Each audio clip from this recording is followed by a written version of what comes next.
乌克兰跟罗西亚战袂煞，网络介绍信嘛是满世界。台湾伫咧第一时间就加入国际事实查核联盟，到处理假消息。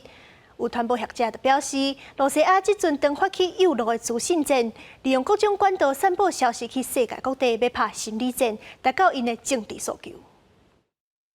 高恩直直对厂房冲出来，规个文化散幕看到真恐怖。即支伫咧 Twitter 小传的影片，互外国媒体引用报道讲是乌克兰首都基辅的发电厂爆炸。落尾经过国际联合稽查，发现是2015年天津化学仓库爆炸的影片。也有人翕 CNN 的新闻来做图，甲标题改掉传假消息。乌克兰和罗西亚也未停火，网络资讯战也未收束。咱就叫做移花接木型的影片。真济，过来就是咱爱特别注意，就是讲俄罗斯伊会透过伊的媒体去做足侪爆料。俄罗斯的资讯战其实是非常精致的攻势，境外的政治力量想要达到一些政治诉求的时候，他一定会先透过资讯战来混淆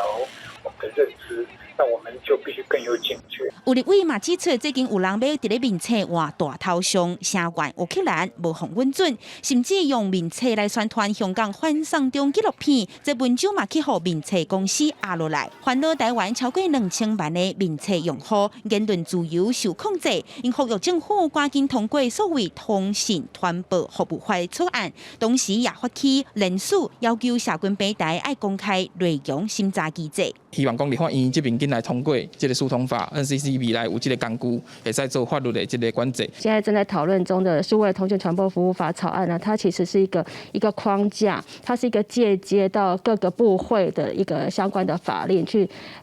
判定说是哪些是内容是违法的内容，然后该怎么去处理。NCC 坦白讲，各部会议题真多，安怎认定内容违规有一定的挑战。不过会赶紧把草案送委员会。因为面册公司已经在乌克兰设安全使用措施，包括暂时停止找乌克兰面册用户的资料，同时提升第三方事实查核单位的能力，防止假消息扩散。